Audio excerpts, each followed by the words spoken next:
And it's so wild that when people start to honor their hunger, they're like, oh, I'm not out of control. I was just really hungry.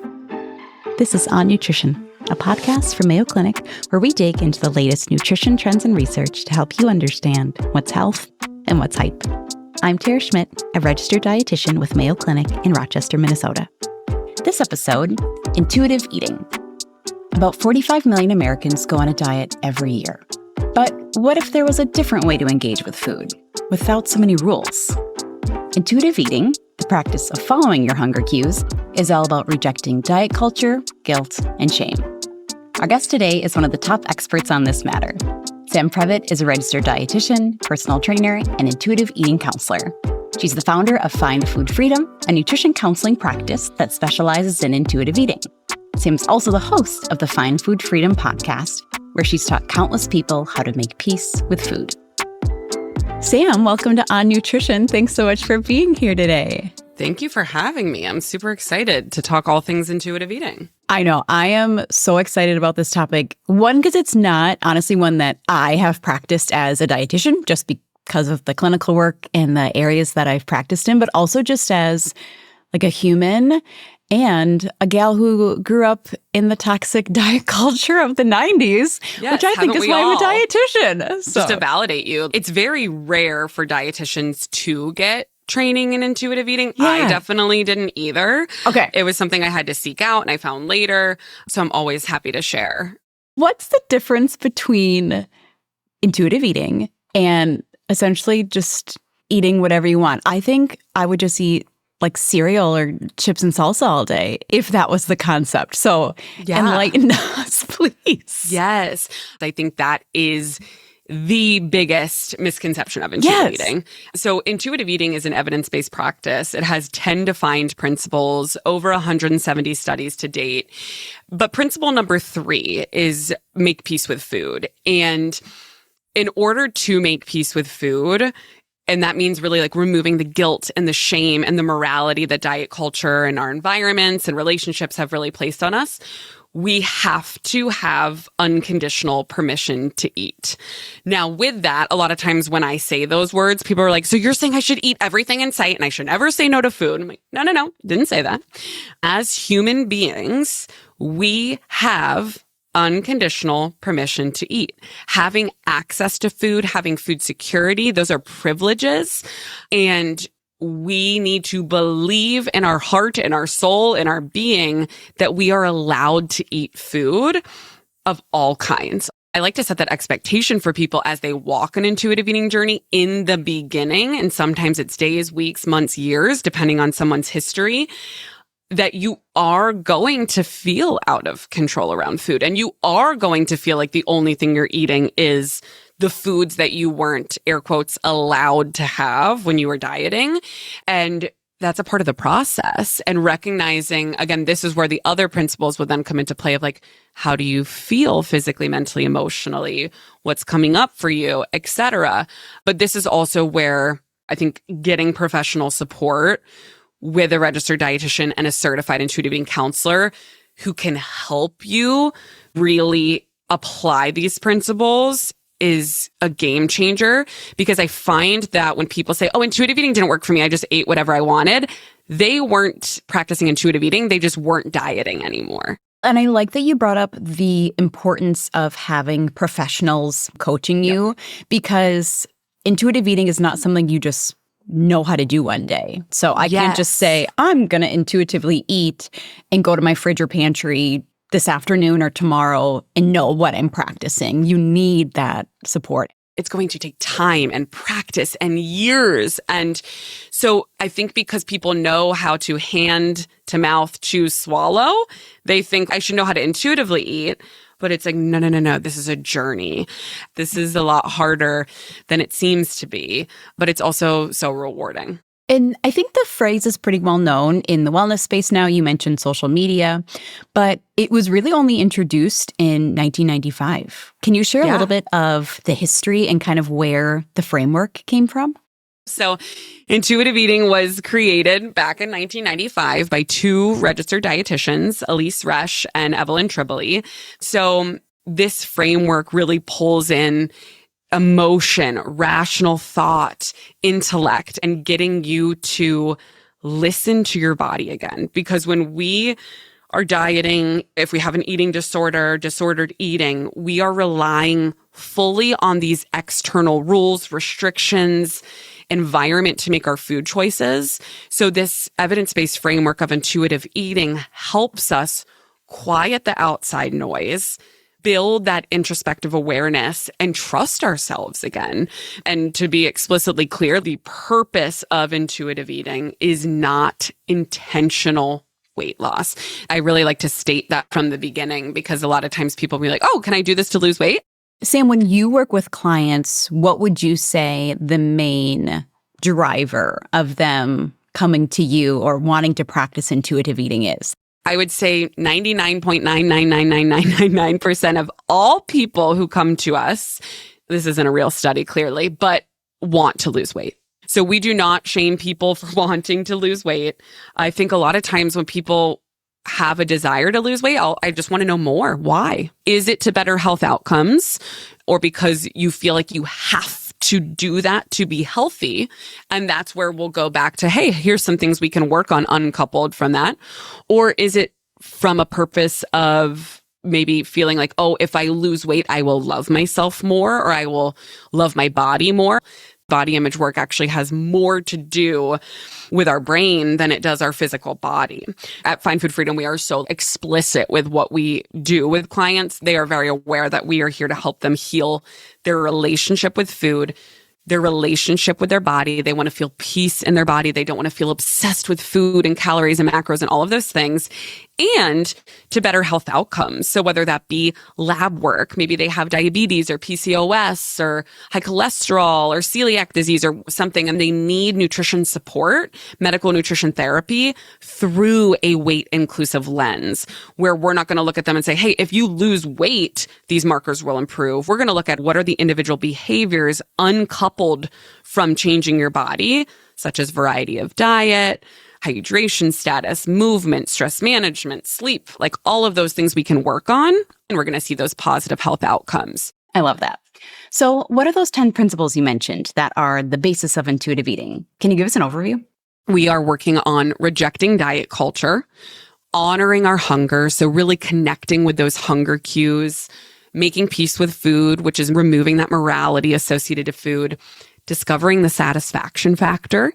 So that's learning how to be satisfied from food, because most diets, we're choosing foods due to calories or macros or what we're air quotes allowed to have. So how do we enjoy our food again?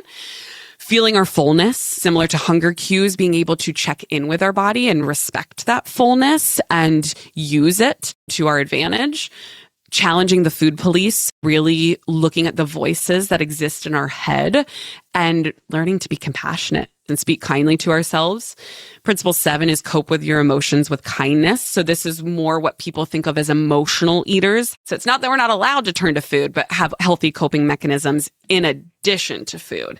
Principle number 8 is respect your body. So that's where the body image work really comes into play. If we're not going to say something to a loved one about their body, why is it okay to say it to ourselves? Principle 9 is movement. So similar to removing guilt and shame from food, if people have guilt and shame if they skip a workout or don't get 10,000 steps in a day, let's dig into that and learn why.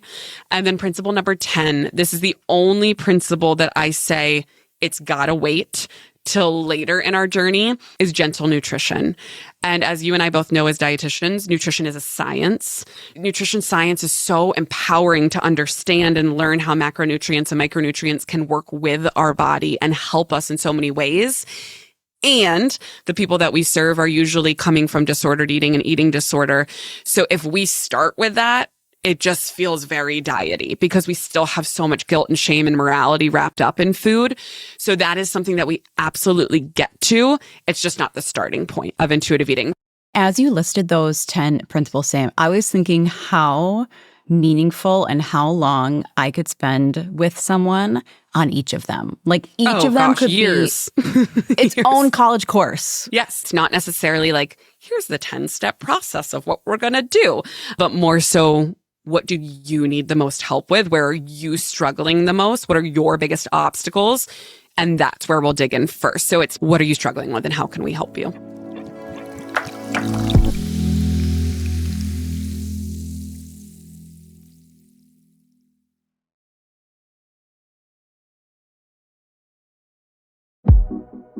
First things first, intuitive eating isn't just eating whatever you want.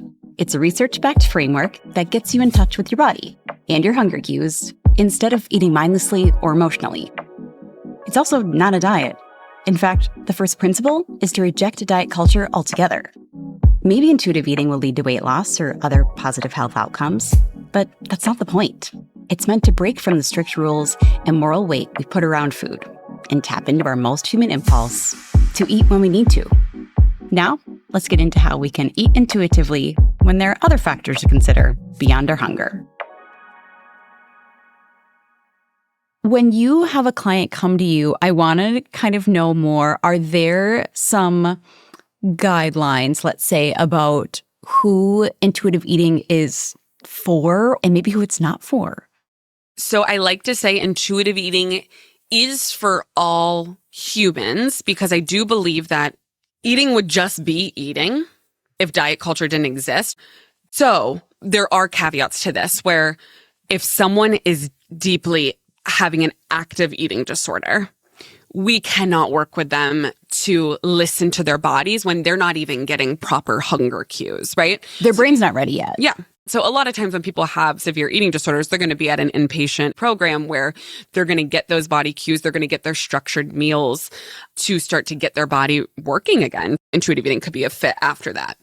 Neurodivergence is something that we're learning more and more about. It's not that people with neurodivergence, ADHD, and autism and others can't do this work. It's just a little bit more difficult sometimes because there's a lot of executive functioning and things that we have to be aware of, that it can be more difficult for them to tap into their cues. And so it's not that I would say people can't do this work. It's just making sure you're finding someone who is very qualified to understand what you kind of are your biggest obstacles with food. Kiddos are some of the most amazing intuitive eaters. Yes. And it's really difficult because as parents, we want to sometimes instill our beliefs on them. I think one of the biggest things I tell parents is it is our job to provide the structure, to offer the meals and snacks, to have the variety. We do the shopping, we expose the children, but it is not our job to force our children to eat. And they boy, get to oh boy, decide do I know how hard that is. Yes, I've said that exact phrase before, right? Yeah. They only ate half of their meal. And you grew up in the Clean Plate Club society, and like many people did. It's a hard concept to watch even. Are we wasting food? Are we just eating this to get to the cookie? But if you have a kiddo who's able to do this without kind of pressure from parents, we have a lot to learn from those little guys. Yeah. I mean, I could give countless stories, and I'm sure you could too with your kiddos, of how incredible it is to watch. And then there's other times where my defiant 4-year-old wants multiple cookies or donuts or whatever that food is. And I kind of sit back and let her. And it's more of a control thing, right? Because then she'll take a bite of the second donut and be like, I'm all done. And it's so interesting because that is kind of how the psychology works with adults, where it's I want more, and I want more, and we don't allow ourselves, and then we end up binging, versus if we just allowed all foods, it's a lot more neutrality around foods. And then anybody that has a medically induced food restriction, sure. If I have diabetes, if I have PCOS, if I have celiac disease, can I be an intuitive eater? And the answer, of course, is yes, because the goal of this is to remove the fear around food, remove the guilt and shame to better our health physically, mentally, emotionally. And when we have a medically induced food restriction, it's tricky. It can create fear around food, right? If we have a peanut allergy or whatever it may be, it's back to that idea of getting professional support and someone who can really support you through this. So that's another population. What do you think needs to shift mentally, or how do you coach people to have this mental shift in order to practice intuitive eating? I'm thinking about all of the self-talk that literally happens every single day, right? When I look in the mirror, when I open up the fridge, when I'm thinking about what to make for dinner, there's a lot of noise up there. Well, I think one of the things is recognizing where this noise is coming from.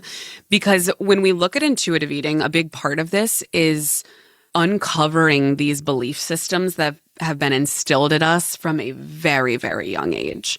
Something that I would recommend doing is 2 easy things. One could be splitting a piece of paper in half or drawing a line down the middle and write good on one side and bad on the other, right? And under the good category, I want you to write every food that you've ever heard that is good or that you think is good.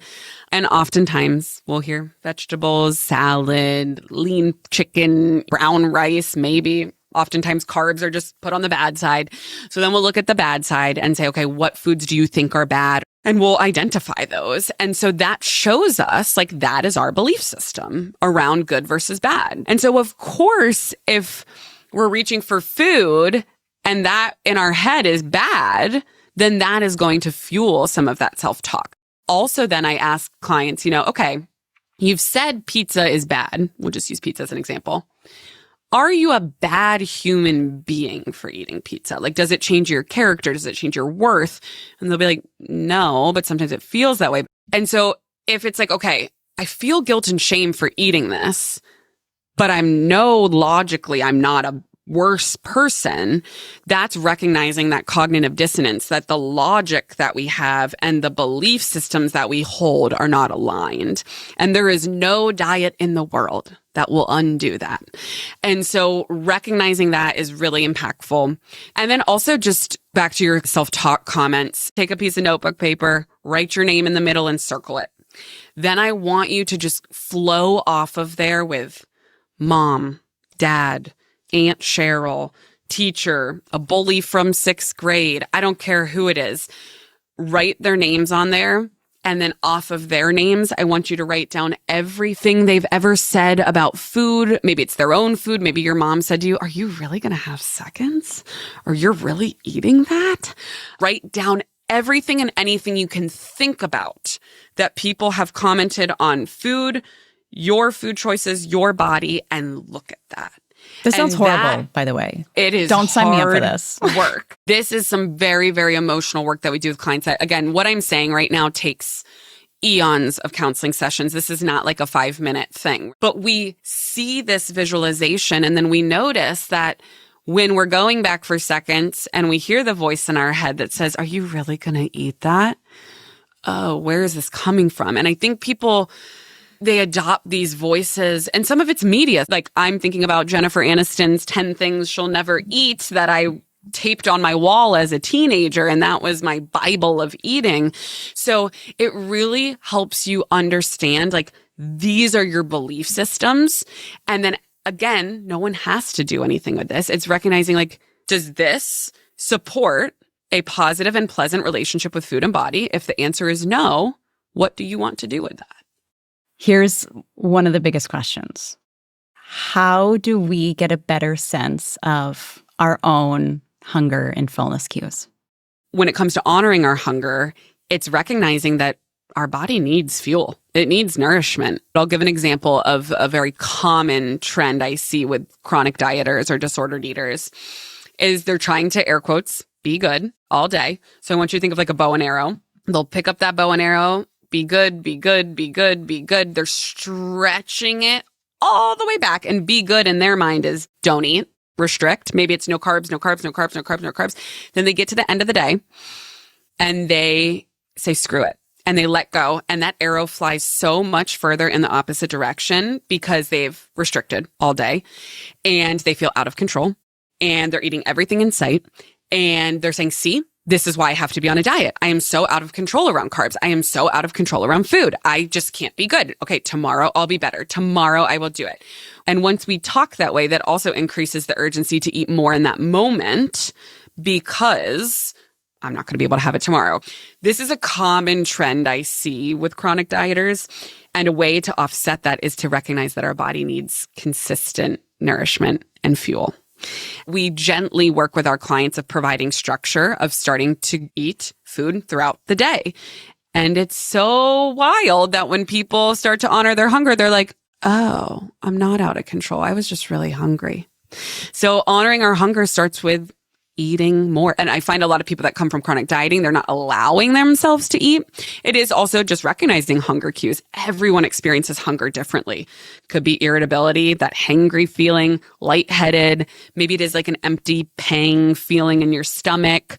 So it's figuring out, how do you experience hunger? How can we make it easier for you to eat every few hours? Obviously, this is so different for everybody, pending their lifestyle, their job, their social life, their accessibility to food, income, all of that. But getting food in more frequently throughout the day is really going to help us start to recognize and be like, oh my gosh, I was pushing that beach ball underwater all day. So at the end of the day, it flew up way high in the sky. I'm not out of control. I'm just really hungry. It's almost the opposite of what most people would have thought. Yep. So we know that intuitive eating is obviously not a diet. It's helping people kind of break out of that. But can you be intuitively eating and also self-monitoring, like tracking calories, tracking protein? Can both exist at the same time? Yes, but it depends. So what is the intention behind the tracking, right? If we are counting calories, counting macros, counting these things because we're like, I want to intentionally lose weight, then my answer would be no, because you're not basing your choices off of internal cues. There might be a case too where, like, later in their intuitive eating journey, let's say once we have no guilt and shame with food, we feel very comfortable, very pleasant relationship with food. All of these pieces are coming together. Once we really are like, okay, I want, if someone gets to this point and saying like, I'm not getting enough protein throughout the day. I don't feel like I eat a lot of protein, but that is a goal of mine. Of course, we can walk through nutrition education of like, here's what 20 grams of protein looks like in one sitting. Let's talk about how we can get more protein rich foods in the home. It's more so, what is the intention behind that, and making sure that we're not slipping back into a diet mindset. So we know that intuitive eating itself is not a diet, but can you follow even a healthy eating pattern? So let's say Mediterranean diet. Can I be eating a Mediterranean style eating pattern, we're supposed to call it, or a Mediterranean style diet and intuitively eating? I think it comes back to preferences and intention, because if someone enjoys, let's say, a Mediterranean style diet, I'm Greek. I could just live in Greece and eat hunks of feta cheese and olive oil and cucumbers and be the happiest person ever. Yes, like if you enjoy that food and that is your preference, absolutely. Like if you want to increase your nutrient-dense foods because you have goals of physical, mental, emotional health, it feels better, it feels more pleasant, that's a goal of yours, that's great. I've actually had people say, like, I really don't like fish or beans, but I know I'm supposed to eat a Mediterranean style diet. I'm like, well, you can still do the principles of what is healthy and like what the research says about that eating pattern related to cardiac health, etc., and not eat as many fish or any, right? Pretend you're allergic. I'm not going to make you just because I'm seeing you for high cholesterol. Like I'm not a horrible person. If anyone listening has felt like a medical professional of any kind has pushed them to eat certain foods that they don't like or they don't have access to, like, it's time for a new professional. Get rid of them. Yeah, get rid of them. Exactly. What about intermittent fasting? We do have some positive research behind it. It's very helpful for a lot of people, but can we be intuitively eating and restricting the hours where we're, quote, allowed or not allowed to eat? I'm going to go no with that one. Okay. There also is a lot of conflicting research that, like, for women, that it is not as beneficial versus men just because of our hormones and all of these things. But I still place intermittent fasting in the restrictive diet bucket because you're restricting time. Imagine, like, you want to go to brunch with your girlfriends. It's like, sorry, that's not in my eating window, and like how that kind of alters your relationship with food. But I think with some of these things, it goes back to intention as well, because I have some people that, like, they're genuinely not hungry when they wake up. And so it's like, okay, we're not here to say, like, you have to eat at this time. And let's look at our patterns throughout the day to make sure, like, at the end of the day, are you feeling out of control and you're eating everything in sight and it makes you feel physically unpleasant and you have to unbutton your pants and lay down? Well, how is that serving you? And this may also be an unpopular opinion, but not everything has to have a title either. Like if you don't like breakfast, or if you don't eat breakfast, or if you're not hungry until 10 a.m., you don't have to call it intermittent fasting. You don't have to call it anything. It's just how you eat. That's what I always say about intuitive eating, right? It would just be eating. If diet culture didn't exist, it's literally just eating. We don't call infants intuitive eaters. We just call them eaters. You're just eating.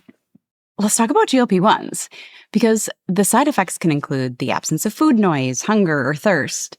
What kind of help do these particular clients need if they're trying to eat intuitively? Intuitive eating is going to look really different when you don't have hunger cues, right?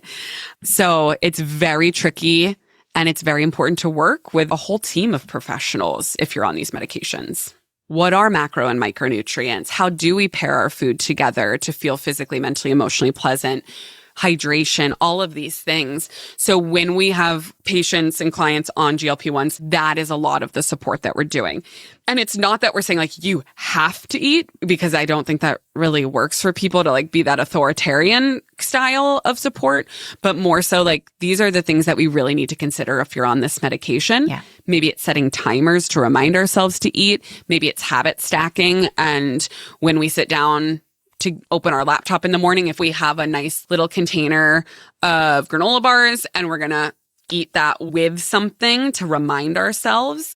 And then I think something else I do want to mention is if and when someone comes off of the medication, it's very important to set that expectation with them from our standpoint of like, you're going to feel like you're starting from square one with intuitive eating, because everything's about to change.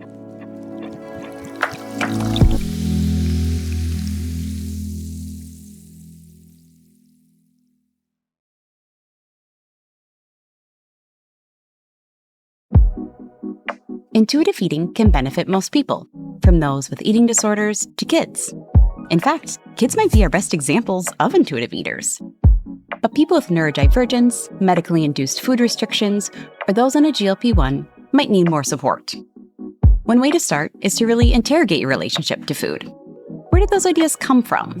When did you begin equating the food you eat and your size to your character and worth?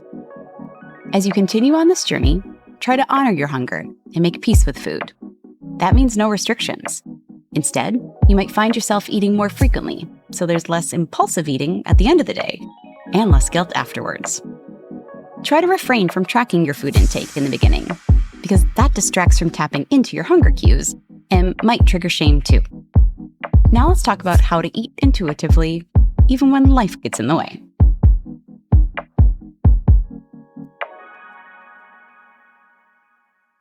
Now, you've referenced a few times that really honing in this practice can sometimes take years. Yeah. How long do you feel like it takes the average Joe or Jane for this practice to take hold?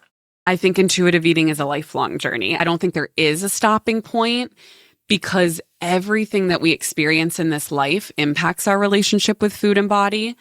I know we want linear, we want clean cut, we want step 1, 2, 3, but it's a jumbled mess. And sometimes we'll take 20 steps forward and 14 steps back, and 1 step forward and 7 steps back. And so for example, we work with clients, I would say on average, at least a year of support to really get grounded. And then we'll have clients that we see them pop back on our schedule. And we're like, oh my gosh, we haven't seen them for years. And they're like, this random thing triggered me so much, and I just want to talk about it. And like, I didn't backslide, but it really surprised me. And so it's recognizing like, it's not that the negative talk or that it goes away completely. It's just recognizing that it won't derail our entire existence, and it's okay. Sometimes when I think about intuitive eating, I do think about if I had all the time in the world to like make a beautiful salad for lunch and like make a chia mango pudding for my breakfast. Does intuitive eating necessitate making food convenient? What are some environmental constraints that you help people overcome? I think when we're especially talking about like satisfaction factor, a lot of that principle is actually tasting our food, right? Mm-hmm. And like enjoying our food and being present with our food and make it aesthetically pleasing, be in a pleasing environment, all of these things. And that ain't realistic. Yeah. Like 90% of the time, right? Especially with like toddlers. It's like sometimes my food is the scraps off of my kiddos' plate. Every day, my food. Oh, yeah, right? And I'm like, I just need some extra calories here. I need some energy. And so I think, again, it's being realistic. That is why intuitive eating is so individualized and nuanced. It's like we'll work with overnight ER docs, right? Or police officers or firefighters. They can't just be like, oh, sorry, I know I'm putting this fire out, but I got to go eat my lunch. Surgery. Right? Yeah, right? It's my lunch hour. Exactly. So again, it goes back to like understanding our clients, understanding their obstacles, understanding their income, their access to food, their preferences, their allergies, their likes, all of these things, and figuring out how can we make food easier, more accessible, and work for you. And non-perishable food items, there are so many ways that we can try to get a nice balance of macronutrients, protein, fat, carb, even color, right? There's so many dried fruits now that the only ingredient is the fruit itself. And so there are so many ways that we can get these products. Now, even like the drinks, right? Like Orgain, for example, does a great job of balancing like where we can utilize these non-perishable foods for these kind of moments and these lifestyles and these jobs and these travel. And that is an act of self-care. That is choosing to nourish ourselves. And just because you're intuitive eating doesn't mean you need to be sitting down to a 5-course meal with a lit candle and a beautiful song on.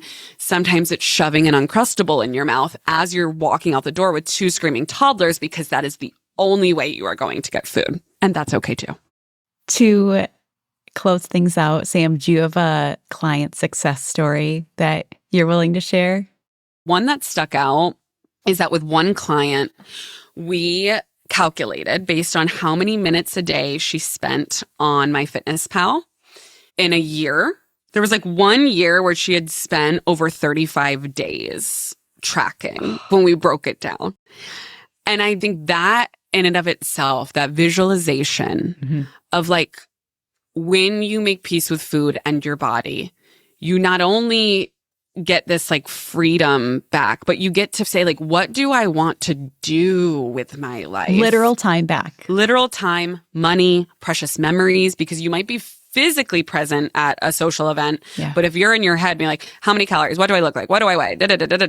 You get your life back. And one of my clients, I'll end with her quote, is that on her success story, she said, intuitive eating is like the Wizard of Oz. Like when I was in diet culture, I was seeing black and white, and now I see life in color again. And it's like, it gives you your life back. And I think it's just so important for people to hear that, like, once you realize it's not about the food, it's other stuff, then you're going to eat and you're going to fuel your body. And then it's like, what do I want to do in this world? Because you're not going to look back on your deathbed and be like, I'm so glad that I was a size 0. I literally said that on another podcast. That's I so said, funny. no one's on their deathbed thinking, God, I wish I was 125 instead of 128. Yes, exactly. Sam, thank you so much for coming on Nutrition. This is absolutely something that I was pumped to learn about personally, but more importantly, I wanted more people to learn about it. So thank you so much for your wisdom and your knowledge related to this topic.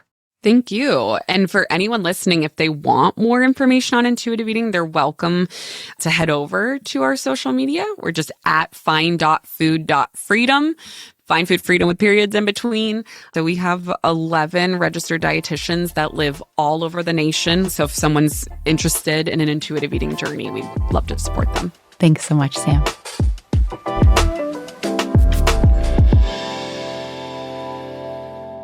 Food is meant to sustain us and be a pleasurable experience. Even when we're on the go, there are still packaged foods or snack options to grab without shame. Learning to intuitively eat is a lifelong journey. After all, how long have we been immersed in diet culture? That's a lot to unlearn. But with the help of a qualified professional and some self-compassion, we can all learn to make peace with food. That's all for this episode. But if you have a follow-up question, leave us a voicemail at 507-538-6272, and we'll answer it in a future episode. For more On Nutrition episodes and resources, check us out online at mayoclinic.org/onnutrition. And if you found this show helpful, please subscribe and make sure to rate and review us on Apple Podcasts or your favorite podcast app. It really helps others find our show. Thanks for listening. And until next time, eat well and be well.